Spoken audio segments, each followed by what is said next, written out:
It's the Arch Advocate Show for Monday. Monday right before Fat Tuesday. Fat Tuesday is upon us tomorrow. And I have some predictions for you. And it's going to be very hard for me to not be petty, right? I'm going to do my very best to not be petty. But I just want to give you fair warning.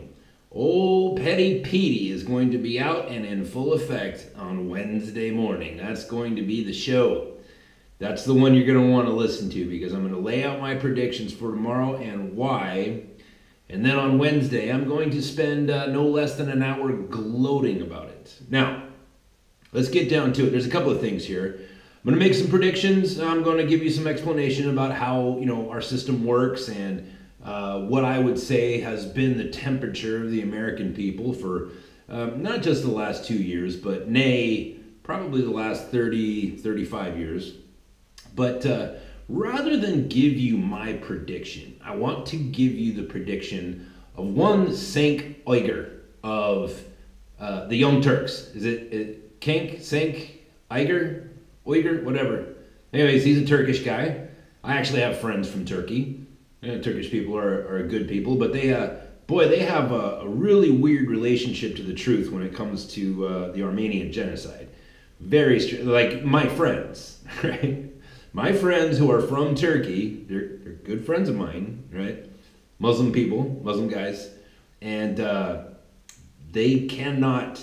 It's like a forbidden thing amongst the Turkish people to even come anywhere close to admitting that they tried to wipe the Armenian people completely off of the map at one point, and they were very close to being successful in that. And so, anyways, Cenk is or Sank or whatever, however you pronounce his name, he is a noted genocide denier. But that's here's the thing: is that every once in a while, old Cenk, he gets it right, and so we are instead of hearing my predictions first, I figured since I love to hate the Young Turks so much, I think in the interest of fairness, right, old Petey Fair Play is going to turn the camera over to one Cenk Uygur. Here he goes. Here's the sense that I got. Oh no, Trump's going to win. Now, let's break down what I mean by that and why it's partly nonsense, okay? So, I sense a great disturbance in the force. Okay, and in all seriousness, a great anger and a great frustration. Now, it's enormously possible that I'm seeing not what I want to see, because I don't want to see that, but my preconceived notion of what's already out there. Totally possible. And so, I'm obviously being totally frank about that. But look, most of the pundits, including me, spend almost all their time in the major cities. So I spend 90% of my time in LA, New York, and Washington. So there's a different vibe out here. And maybe this is super cliched and like, oh, I've been to the Midland. And it turns out in the middle of the country, they feel slightly differently. Yeah, but they do. They do. This is not an LA crowd. This is not a DC or New York crowd. And they look pissed.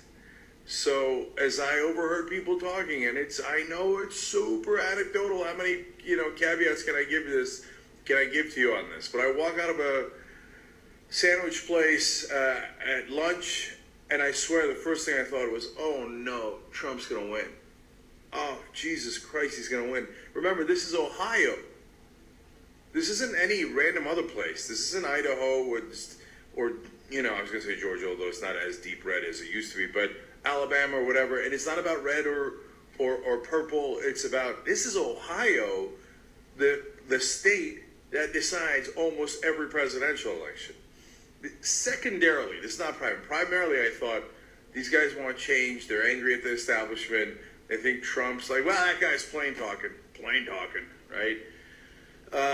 But that's primary. Secondarily, I thought, they're not going to vote for Hillary Clinton. I'm looking around at these folks thinking, really? Oh God, the establishment doesn't get it. Like, it's not that she's a woman, although that, by the way, I honestly, I wish to God this weren't the case, but it's going to be a significant problem with some white males in this country. We know that, but you know what? That last Quinnipiac poll had Trump winning white males by over 30%. Okay, but again, it's not about that.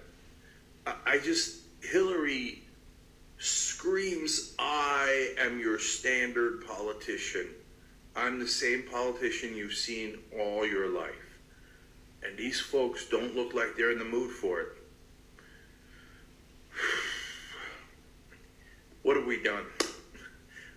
Look, I certainly didn't do it. I fought hard against it. But this was not a time to put up a standard politician. And that's what the establishment did. And they did it on the right-wing side, too. They put out, like, Jeb Bush and Marco Rubio. They sent their little robots where you pull the string and they come out and say talking points. I want to dispel the notion, yada, yada. And this was not a time for that. And on the Democratic side, we put out the most standard politician of all time. And this is not a time for that. So, God help us all. I hope my BS anecdotal read of Ohio in a third of a day is as silly as it sounds, right? Not that the read sounds silly, but that you would make a decision based on that. And by the way, I want to be super clear. I'm not saying Trump's gonna win. There's no way anybody knows what's going to happen in this election. People keep asking me for predictions because I make predictions, right? No, you make predictions based on facts, on reality. You don't do it on your gut. You don't do it on anecdotes, on a trip somewhere, etc. And you don't do it this far out from an election. And you certainly don't do it in an election this crazy. So you want to know my prediction? Anyone who tells you a prediction right now doesn't know what the hell they're talking about, because this is the wildest ride I have ever seen, and we're not at the end, we're at the beginning. So hold on. So I'm not telling you Trump's going to win. I'm telling you that after having experienced this, I am deeply concerned that he might win. And that moment I had was, oh no, is he going to win? It's super real. Like, okay, last thing. Oh, Brexit's not going to happen. The establishment, no, it's where everyone in the establishment was against Brexit, deeply against Brexit. Brexit's not going to happen. Still on it happen. Well, I got the same vibe about Trump. Please let you know. I can't possibly be Donald Trump. I read a mainstream article about Trump right after I, walked around and got all this stuff. And they were like, oh, I do declare, what a horrible, horrible candidate. He doesn't really understand any of the policies. These folks, they don't care what Trump's view of the Turkish coup is. They're going to vote based on their gut. And that gut is, by the way, informed by the things that have happened in their lives. I don't mean informed as in it is the correct decision. If they vote for Trump, I don't believe that's the correct decision at all. But informed by their legitimate frustration about their jobs, etc. And Trump, in his incredibly simplistic way, is speaking to that.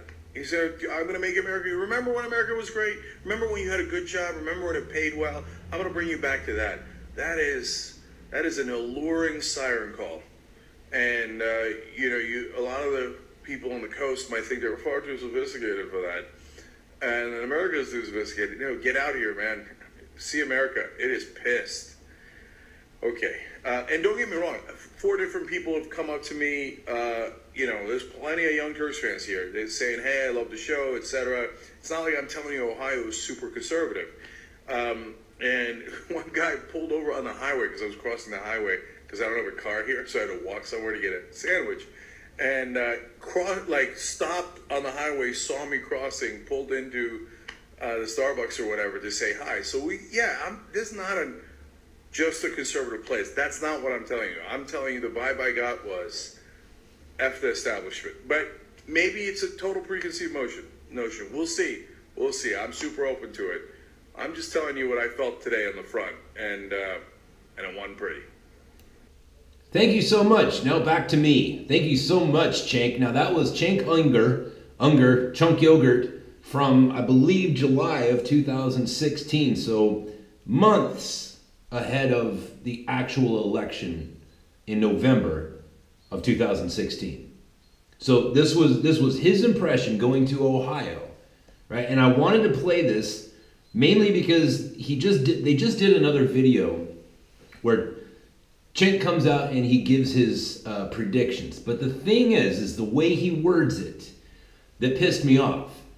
Because he said emphatically, well, it can either go this way or it can go this way. But, we certainly believe that, the blue wave is coming and the Democrats are going to right the ship and take down that awful Donald Trump, who's a Nazi and an Islamophobe and hates, the hardworking immigrants and all these, these sorts of things. But he leaves the door open so that when he's wrong, he can come back out and say, see, I told you so, right?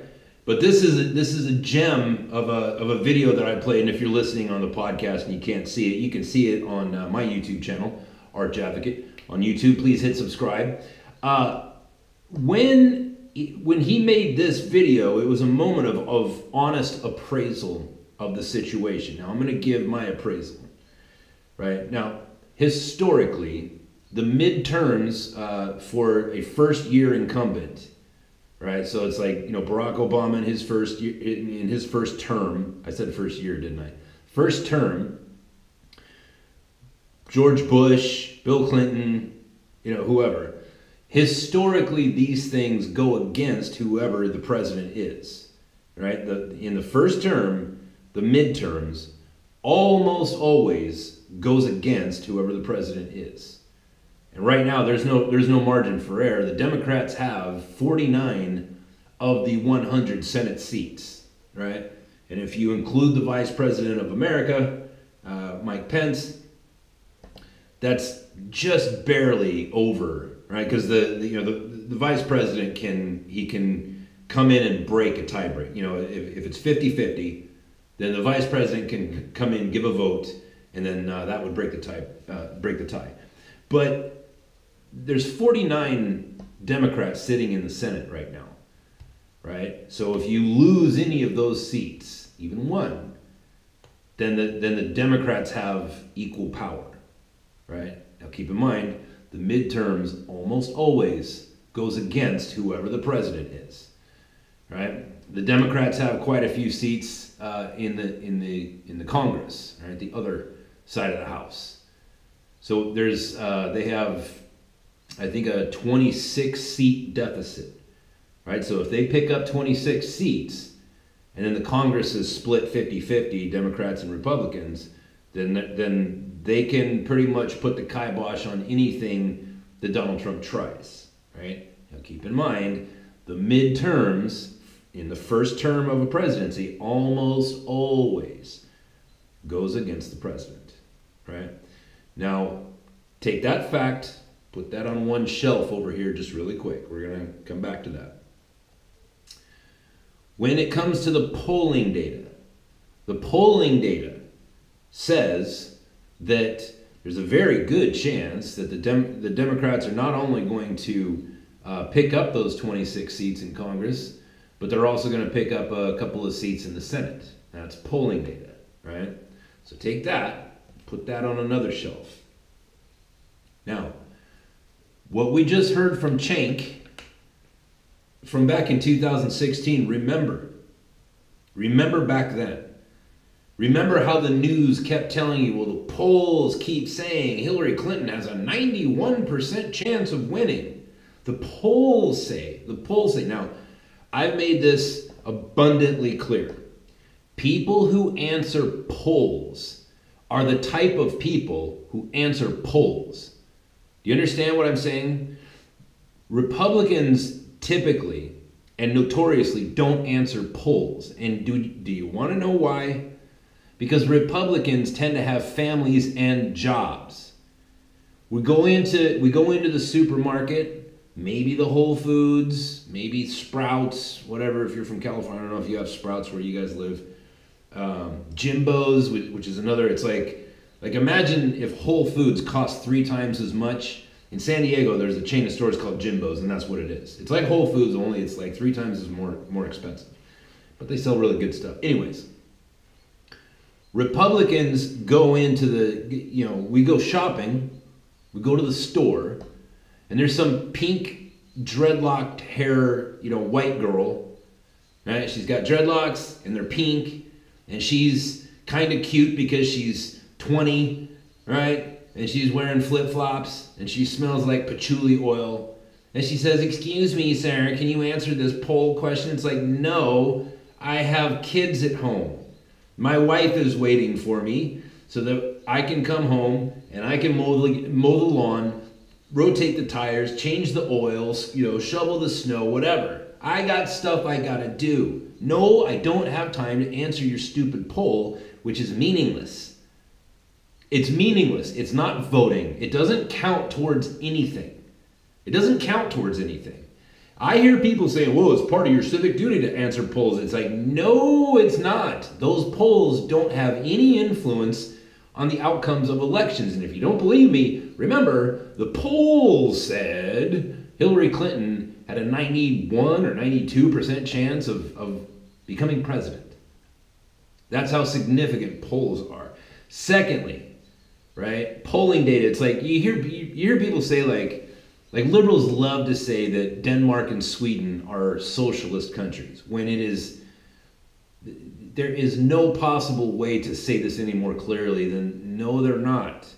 And if you don't believe me, then you should study the history, the last 30-year history of Denmark and Sweden.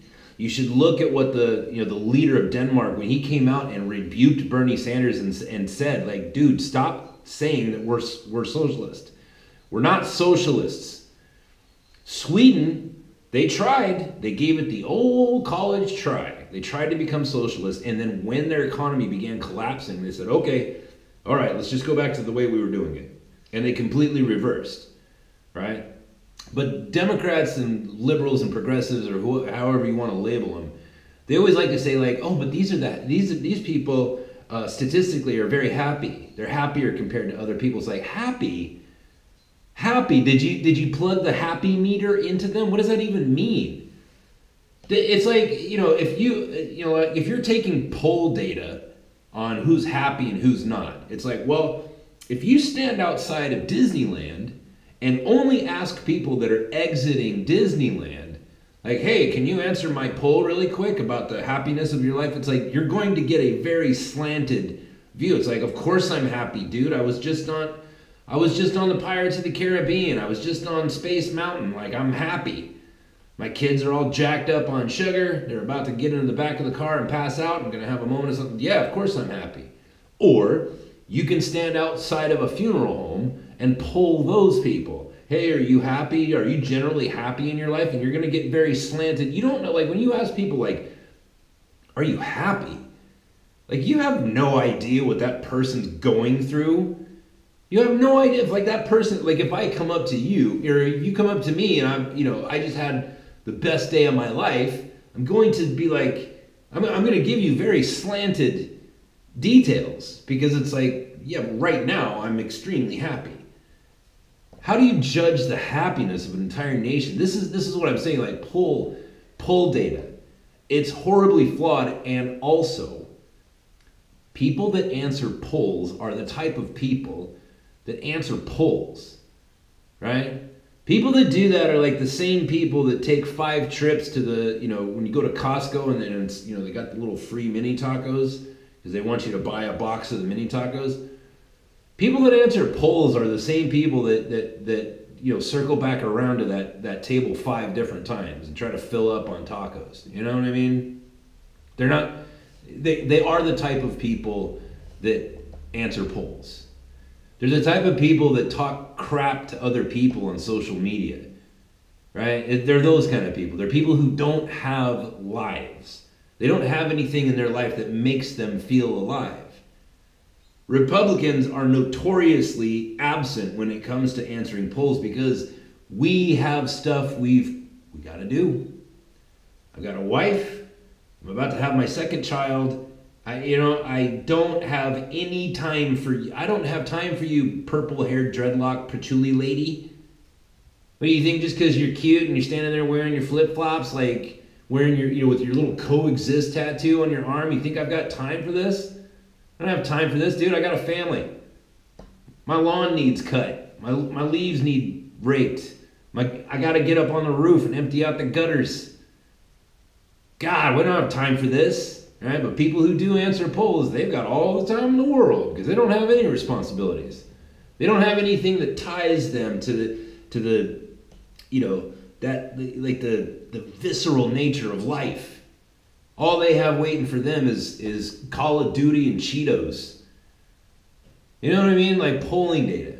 So that's enough of the polling data stuff. Going back, let's go back to the shelf and pick up the fact, and it is a fact, that the first midterm for any president almost always goes against whoever the president is. Now, why is that?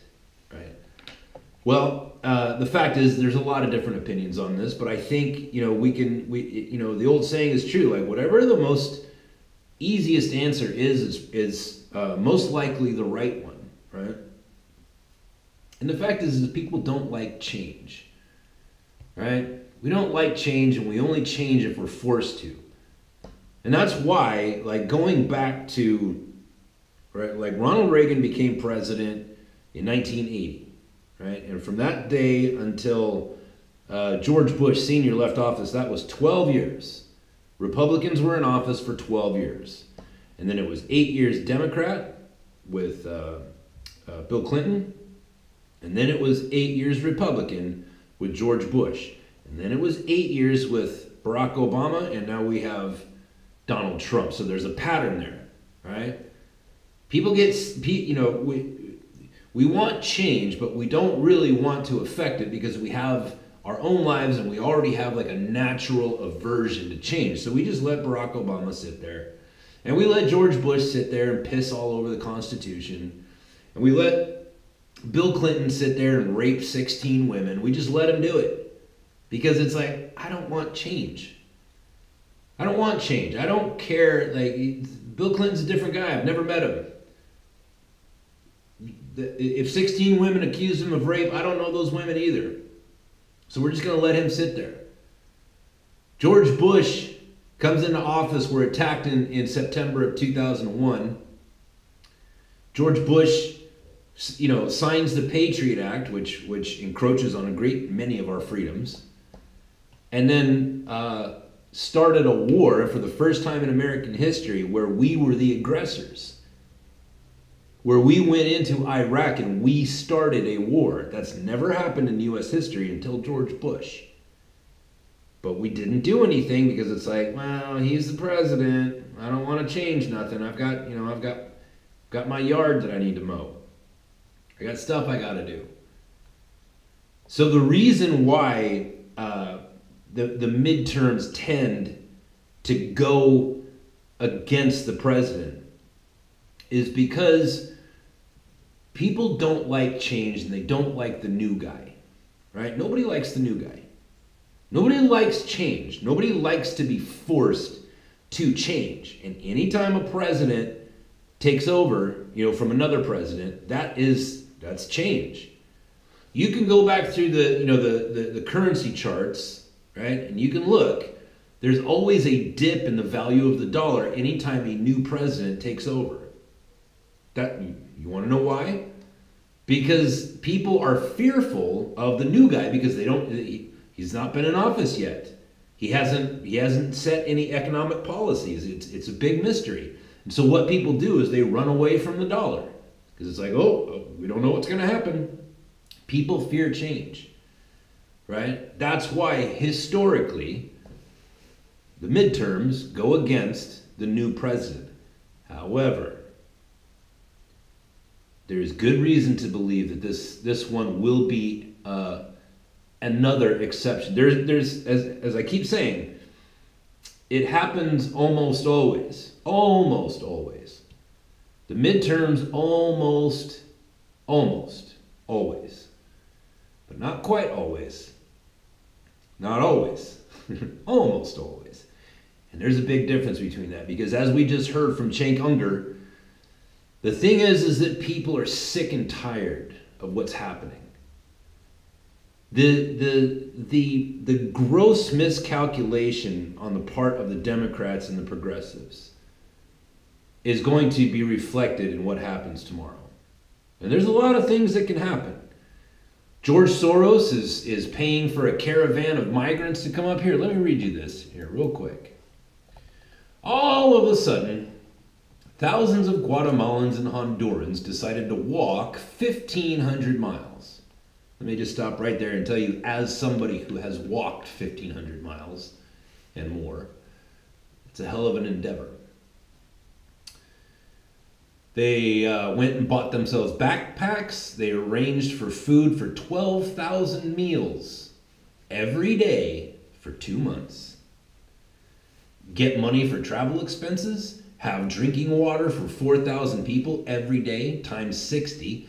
That's 720,000 meals for the trip. Get directions for the best route to take. Have extra clothes and sanitary items. Have medical care available, prepare for rainy days, get 4,000 sleeping bags. If they can cover 25 miles a day, it will take them 60 days to cover 1,500 miles. And they all decided to do this all of a sudden. All at once. And they would arrive in the USA just in time for our election. What an amazing event. Let that sink in. Now, nobody disputes that George Soros is funding that. Now, progressives will say, yes, but he's a philanthropist, man. He's a guy that really cares about humanity. It's like, well, there's a lot of progressives that are looking at that and saying, well, if he really cared about those people, why would he pay for them to go to the most racist, most xenophobic, Islamophobic, refugee-ophobic, migrant-ophobic, homophobic, transphobic, hateful, Nazi-filled place in the world? Why wouldn't he just take his unexhaustible wealth and go down to Guatemala and go down to Honduras and invest in making those nations more of an ideal place? If he's such a philanthropist, and he likes, the majority of his money comes from currency manipulation, which he readily admits. He's proud of that fact. And if that's what he's into, why didn't he just go down to Guatemala and Honduras and repair those nations so that the currencies of those nations could be improved? And then the Guatemalans and the Hondurans would benefit, and George Soros could have made a bunch of money. There's a lot of progressives that are like, well, wait a minute. Why would he pay for them to come up here? Why wouldn't he just go down there and use that money to fix those nations? Why would he want them to come to America so that they would be better off? George Soros hates America. Why would he want people to come here? And then they start to seek the answer to that question, and they find it very quickly. Right? And then they understand, like, oh no, this is an invasion. And people are about to, like, you mark my words, right? If those people do not turn back between today, Monday the 5th, and tomorrow night, Tuesday the 6th, if those people encroach on our borders, people are going to open fire and there will be bloodshed. And that will be, that's going to be something that the American people are going to see. George Soros is counting on it. But just like the rest of progressives, he has grossly miscalculated how the American people are going to react to that. Instead of looking at these poor souls that George Soros has manipulated to invade our borders, they're going to see, like, oh no, these people died because progressives could not deal with the fact that they've been out of power for 2 years, and they purposely threw the bodies of poor Hondurans and Guatemalans at the U.S. border, and it was George Soros and Hillary Clinton that got those people killed. See, the thing about the Democrats is this: it's like the old saying in business goes, if you want to be successful, it's actually pretty simple. Just figure out a surefire way to lose, and then don't do that. Right? If sleeping in until 10 o'clock in the morning every day is a surefire way of losing, then just make sure when you write out your goals to not include sleep until 10 a.m. Instead, put sleep until 4 a.m. or 5 a.m. or whatever it is that, fits you. Right? The Democrats, it's weird because they can't seem to help themselves. Right? Like San Francisco is one of the most progressive cities in the world. And Jerry Brown is a hippie. Like literally his name was Moonbeam in the 60s. That's what people called him. Right? He's not a Democrat. He's a progressive. Right? He hates America. He hates capitalism. Right? He likes being rich. He likes living in a mansion. He likes eating really good food and flying in fancy planes and driving fancy cars. But oh boy, if anybody else is successful, that guy's a bad person. Boo. Right? You go to San Francisco, everybody's super progressive. And there's an app that you can get on your phone that will warn you when you are about to step in human feces. Because that's how much of it is there. See, this is the problem with progressives. It's like, yeah, you talk a big game, but you're shitting all over yourself. Dianne Feinstein thought it was a good idea to roll out Christine Blasey Ford to besmirch and smear the good name of Supreme Court Justice Brett Kavanaugh. It's like you people can't seem to help yourself. You thought you were gonna put her in the national spotlight where she was gonna do her little, I'm just a little girl. Ooh, don't be mean to me. I'm just a little, remember that? Where she did that with her voice? You people thought that was a good idea? And now how many of those women who signed an oath, they swore under penalty of felony. They swore, hey, if I'm lying, I'm dying. They swore under penalty of felony that they were telling the truth. And now, what is it, 4? I think the count's up to 4 of those women now have been referred to the Department of Justice for lying. Lying, people, is against the law. It's against the law to lie. You cannot swear. You can't.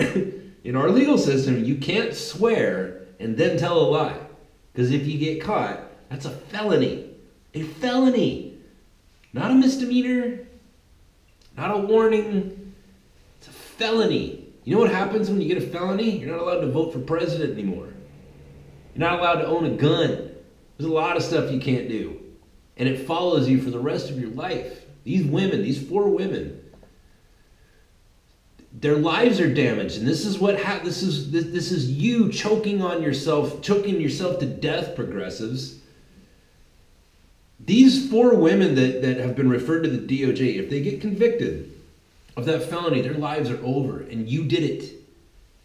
You put so much pressure on these people to lie, and now they're probably going to get caught. But you don't care about that. All you care about is winning. The only thing you care about is power. And that's not what the American people care about. Right? We care about whether or not we can go to work and provide for our family without Bernie Sanders coming and digging into our pockets and stealing our money so that he can go pay for free shit everywhere. You get free education, and you get free medical coverage, and you get free housing, and you get free food, and you get free this. It's like, dude, no. Even the least educated, hardworking amongst us understand that's not how it works. And there's not enough money to go around for free shit for everybody. And the thing about this is, dear progressives, is givers have to have limits. Because takers never do. You start making all these things free, and you're going to have people just going to the doctor just for the hell of it. You're going to give out free food, people will just start taking more food than they need just because they don't know any better. We can't have that. And what a gem it's been. What an absolute gem it has been to listen to Alexandria Ocasio-Cortez.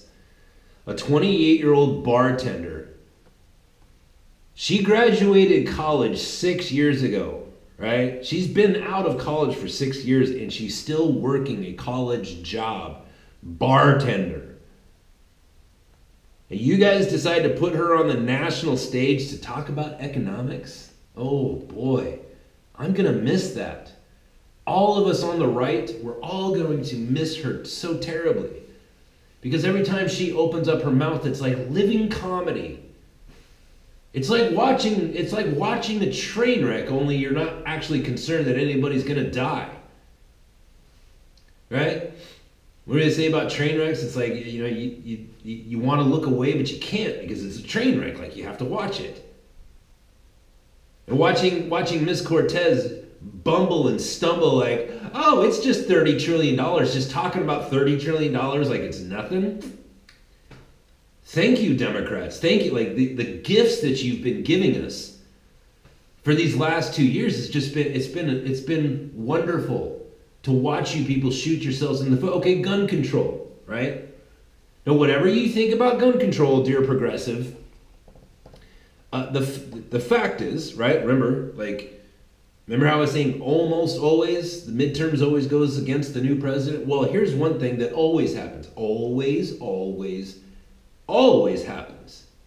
Every time progressives bring up the gun control issue, people drop their voter registration from Democrat and they move over to Republican. It happens every single time. Every single time the Democrats push to come take our guns away from you, you lose.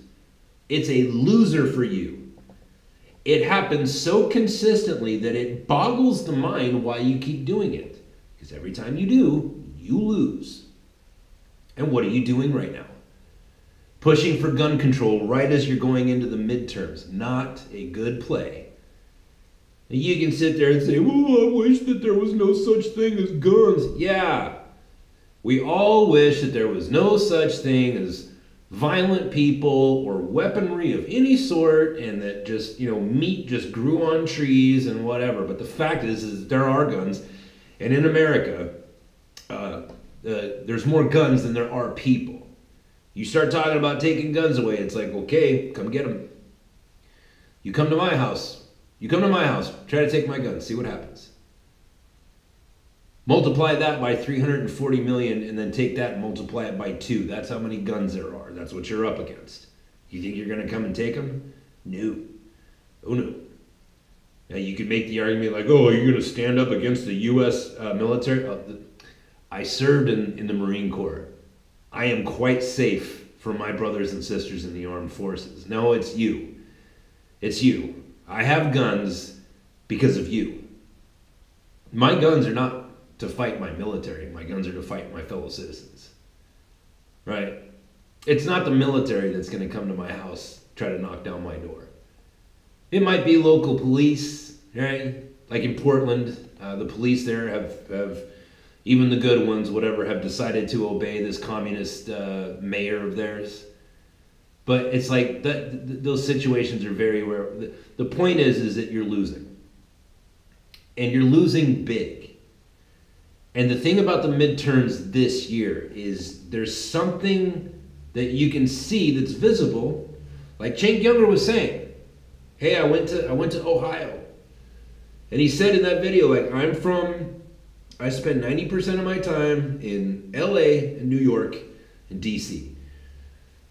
Right? He's in progressive cities. He's accustomed to living around people who can afford to be progressive. Because people who live in New York City and Los Angeles, they don't grow the food. They don't weld the beads on the metal. They don't put together, the people in Los Angeles and New York are not working in manufacturing jobs. They're not the truckers, right? They're not the people who keep this country going. And Cenk admits, like, hey, this is where I'm from, and now I'm in Ohio, and guess what? These people are pissed. They're pissed. And the thing is that Americans for decades now, as long as I can remember, For 3 decades now, Americans have been saying, yeah, you know what, we really need to tear down this establishment and just get back to the Constitution, get back to small government. The smaller the better. Like, I want a politician who works hard to put themselves out of business. Right? We don't need, we don't need 1,000 different regulations that to tax people and take away. Like, we need simple regulations, like don't pollute the water. Right? Don't give kids cancer. Don't, you know what I mean? Like, don't, you can sell cigarettes, but don't market to kids. Little things like that. But the whole thing is that everybody, liberals and conservatives, Democrats and Republicans, for decades now have been saying we want to get the establishment people out of here. And guess what? We finally got somebody who wasn't part of the establishment, and he won. We got what we wanted. All of us, Democrats, we all got what we were asking for. We got somebody in the office who was not one of them. It wasn't a Hillary Clinton who blamed the rape victims of her husband, right? And then went on TV and said, oh, it's just a vast right-wing conspiracy, like Alex Jones with his little tinfoil hat on. It's just a vast right-wing conspiracy. No, lady, your husband's a rapist, and you're defending it. On top of that, some very shady people, like pedophiles and whatnot, and they're your friends. And on top of that, you're real cozy with George Soros, who, when he was 14 years old, used to turn his fellow Jews into the Nazis. There's a videotape of him describing doing that. That's not a conspiracy, and it's not a theory. George Soros himself said it. That's who Hillary Clinton's friends with. You people, you think that it's no big deal that Barack Obama gives a speech to 2,000 people at a high school gymnasium, and he can't even fill that gymnasium. He's the former president of the United States, and he can't get more than 2,000 people to come to his rally. Meanwhile, Donald Trump is packing stadiums, packing them, tens of thousands of people, so much so that there's people outside in a line around the corner of people who can't get in. That is significant. That has to be factored in. You want polling data? Numbers don't lie. You can see the numbers. Nobody wants to hear Barack Obama. Everybody wants to hear Donald Trump. You know why? Because black unemployment is at an all-time low. The black family is being restored because of Trump's policies. Latino unemployment is at an all-time low, and Latino families are being restored. Unemployment all around is testing all-time lows. Our gross domestic product is kicking ass. And the rest of the world now has respect for us again as the rulers of the world. Donald Trump has gotten over 20 people out of Turkish prisons and North Korean prisons and Chinese prisons, all these people all around the world. Over 20 U.S. citizens, Donald Trump just went in and said, you better give me my people back. Those are American citizens. I want them back. And if you do not give them to me, well, I'm going to put my hand around your neck and choke you until you die. Financially. Guess what? The reason why the leader of Turkey just released that pastor, was it Pastor Brunson? And the Iranians let that one guy go, and Kim Jong-un let that one guy go. You know the reason why that happened? It's called fear. That's why. They're afraid of the guy with the power. And that's where the world needs to be, because there are tyrants out there.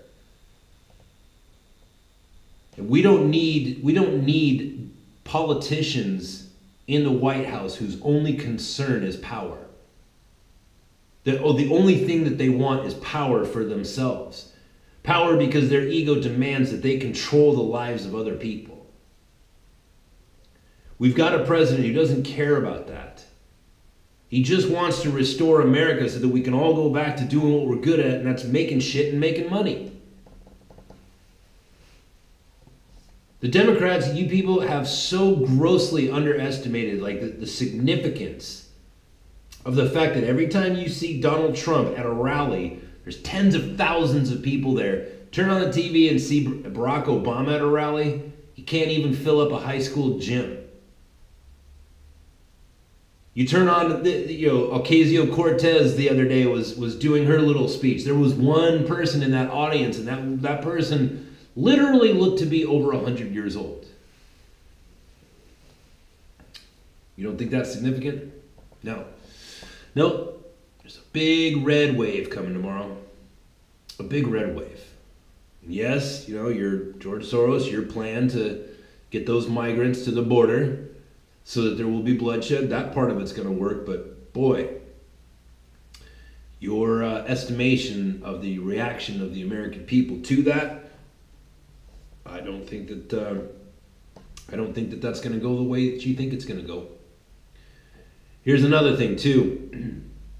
It's not a coincidence that every time there's an election, that there's a whole bunch of dead people that show up every election, and they all vote Democrat, right? The Democrats are not, cheating is not beneath them. They put out Christine Blasey Ford to try to smear. Look at the whole way that went down. That's cheating. That's acts of desperation to try to win, right? And in a everybody gets a trophy society like that, people don't have any problem with that. But the thing is that, dear progressive, like you people that grew up that way, where everybody gets a trophy, you are in the vast minority.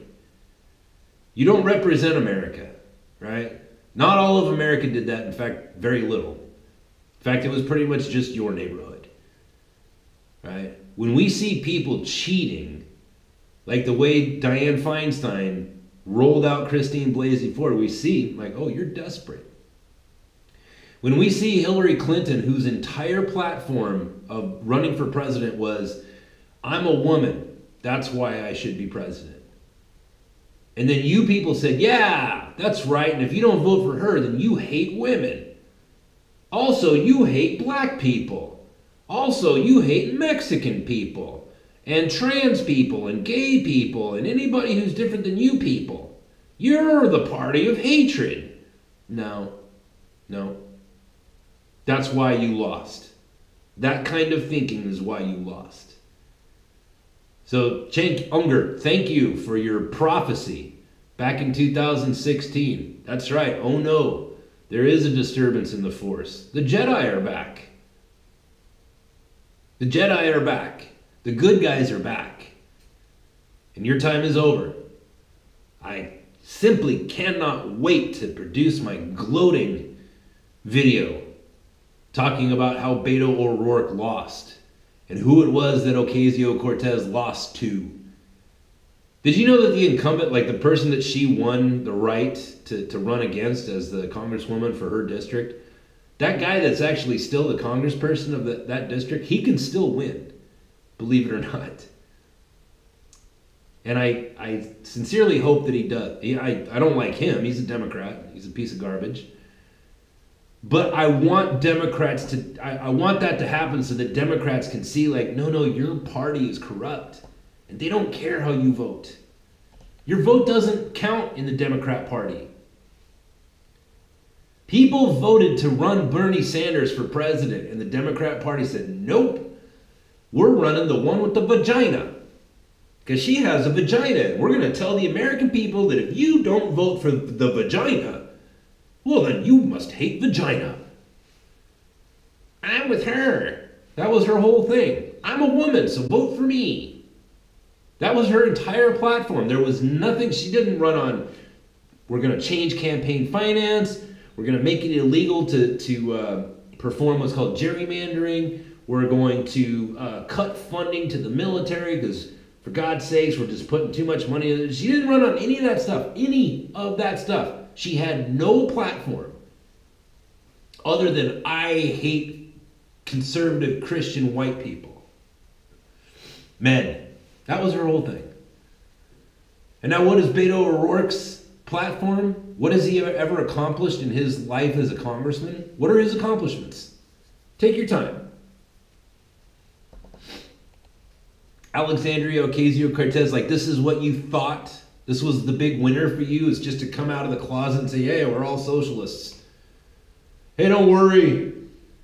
You know, Jim Carrey, who's got $100 million, he wants to be a socialist too. Bill Maher, who makes $100 million a year, he wants to be a socialist too. Well, of course they do, because it wouldn't affect them. They live on top of the mountain that they own, behind a gigantic gate with walls and armed security and everything. They don't give a shit about you. They don't care about you. They just care about the ratings. They care about getting more rich, and then they want to come on TV and talk about being a socialist. How fitting is that? Hey, that's the show. Please hit subscribe, hit share, let your friends know. The red wave is coming, folks. Cenk Uygur called it way back in the summer of 2016. Trump is going to win, and America will continue to be restored. Be strong, because it ain't over. Even after tomorrow, it's not over. We're going to win. We're going to have both sides of the House and some governorships. We're going to win, and then it will be upon us, conservative Christian people. It's going to be on us to hold our politicians accountable from this day forth. No more of this nonsense from them. And you and I, the citizen, will be responsible to hold their feet to the fire on a going forward basis and teach our children to do the same. That's the show for today. I will talk to you tomorrow.